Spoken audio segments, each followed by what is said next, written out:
we're celebrating here today and what we're signing and making ordinance is the funding to actually fund this round of laterals that is going to bring desperately needed resources to our police department. Now, a couple of things that I would like to mention with respect to our prioritization of public safety. We saw the 2010-2017 data, and we know that crime is at an unacceptably high level in Albuquerque. There is at least some progress in terms of turning that corner happening. We know that in the last 6 months, auto burglary is down 35%, auto theft is down 26%, commercial burglary is down 17%, and residential burglary is down 15%, and robbery is down 40%. Now, there are other categories that are either the same or maybe have gone up a little bit, but this is the first time in multiple years where we've actually seen categories turning in the right direction. We believe that's a result of a lot of things, but number one, it's collaboration with other entities. Number two, it's new leadership at APD. Number three, it's our community policing efforts and a block-by-block model for what we're doing. Number five, it's also about how we police every day, that everyday job in terms of traffic stops, actually enforcing all types of laws and not just focusing on one area. We believe in doing all aspects of law enforcement. And the last part is about bringing in additional resources. We have been able to get this far with a department that, as folks know, is drastically understaffed. I believe we need 100 more officers every year for my 4-year term to get us to an adequate staffing level. But with this class coming in behind me and the new recruits that are also coming in, we believe we are on target to meet that first 100 this fiscal year. And that is great news for the citizens of Albuquerque, and it also means help is on the way for our frontline officers. Now, today, when I sign this bill, this is going to be the funding allocated for essentially that first batch of 100 new officers. And as I mentioned, between new recruits coming in through the academy and lateral recruits, we are confident we're going to be able to hit that number. Now, one thing about lateral hires, these folks obviously are already law enforcement officials. And so for us, they're able to be deployed much faster. They clearly have the wisdom and benefit of years of experience in law enforcement. And this cohort is coming in with a nice range of diversity of experience. We have some folks from out of state, some folks who are coming back to APD, and some folks from other departments, and that's really what we want to see. We want a good mix. Also, we want high qualified candidates, and I want to share this. We are fortunate to have more right now demand coming into the system than we can process, and that allows us to even be more selective. So we're doing everything we can to make sure we are picking the best and the brightest from other agencies to come over to APD. And right now, the way the numbers are working out, we're very able to do that, and this first class hopefully is a very good example of that. So, all right, with that, also want to mention, of course, we will have more DOJ-related reports coming out at the end of this year in a couple of months, but our approach to the DOJ, I think, is another bright light for Albuquerque. We believe in restoring community policing and trust in our department and trust in the department with the community, and also owning these reforms for the DOJ. And I believe that's also had a positive impact on recruiting. Folks are saying this department's well led, it's well organized, and they're getting done what they need to do with the DOJ, and we're finding out how to actually allow our officers to do everyday policing under that context. All right, so with that, we're going to sign this, and I'm going to have to ask for some help. What's today's date? The 4th. 4th. Thank you. It's important to get the date right on these. 2018. I only need the month, but thanks. I do know it's October.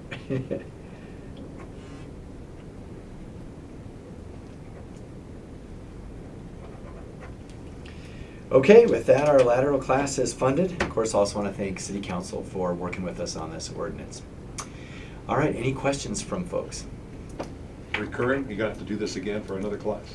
This actually, well, this tranche is reoccurring. So when we built the funding in the last budget, we basically said that we have to release it over time when a class is ready. So this is the first, essentially, releasing of that amount that will be at least reoccurring as long as we have a reoccurring budget. And so we'll have to do it again once we get another batch of 100. But at least the money is there thanks to the efforts we did in the spring. What is that amount? So this specific amount is, that is an excellent question. I think this is 3 million. Yeah, and there's a couple of slivers in there for some other things like housing vouchers that they added in.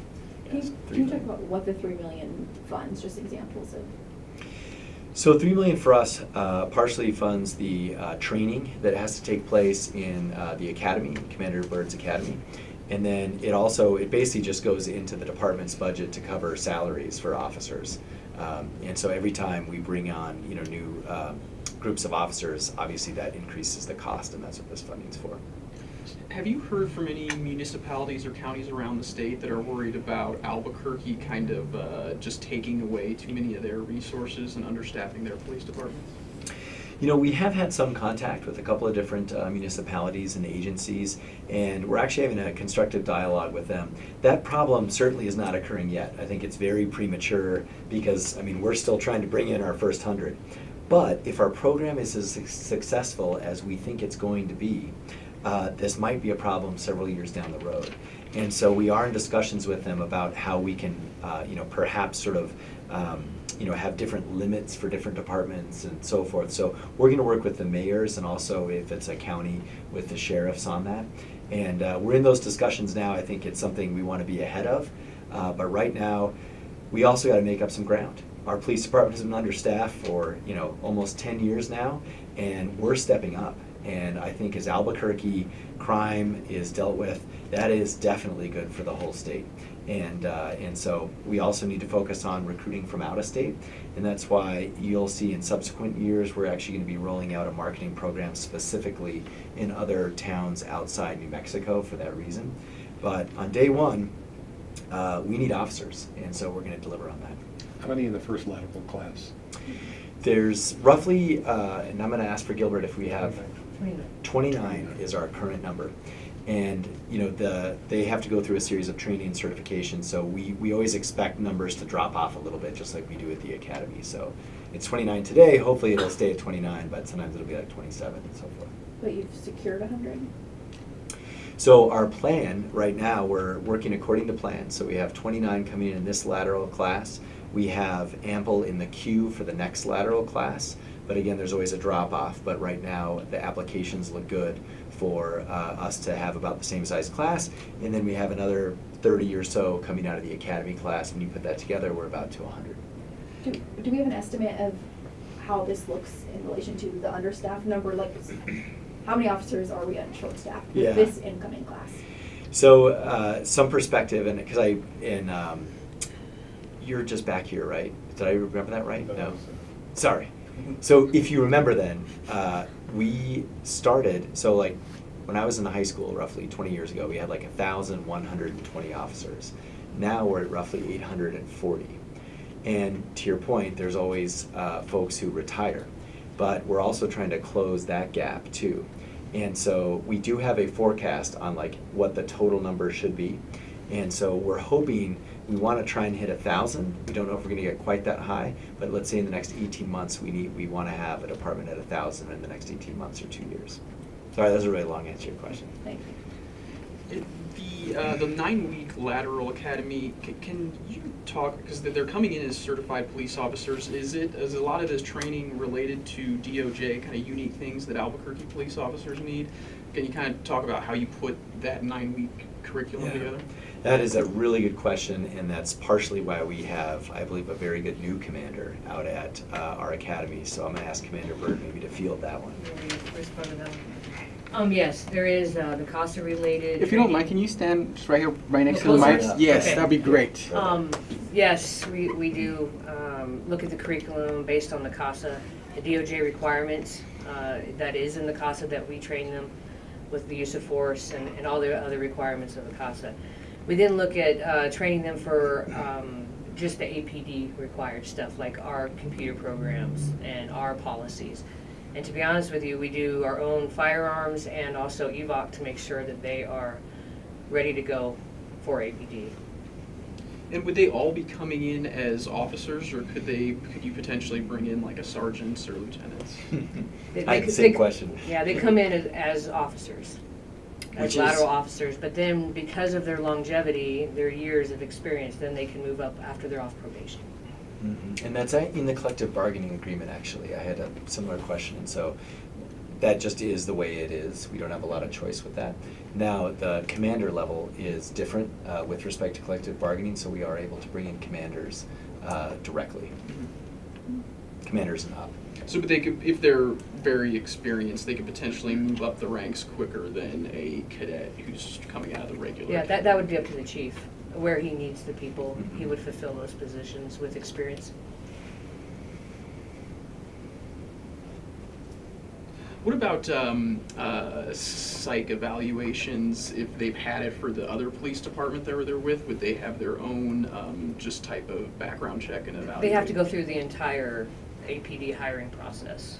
So we do our own psychs and our own polygraphs, backgrounds. We do everything on them just like they were coming to us as a new cadet. How's recruiting overall for the academy? Actually, we're doing very well right now. Yes, we have currently over 60 laterals just in the process, in the hiring process. So, and probably another 70 in the cadet process. So the numbers are very high. It's been a while since we've seen those kinds of numbers. Years. We were trying to actually kind of map back how long it's been, and it depends sort of where you want to draw the line, but somewhere between 8 to 10 years.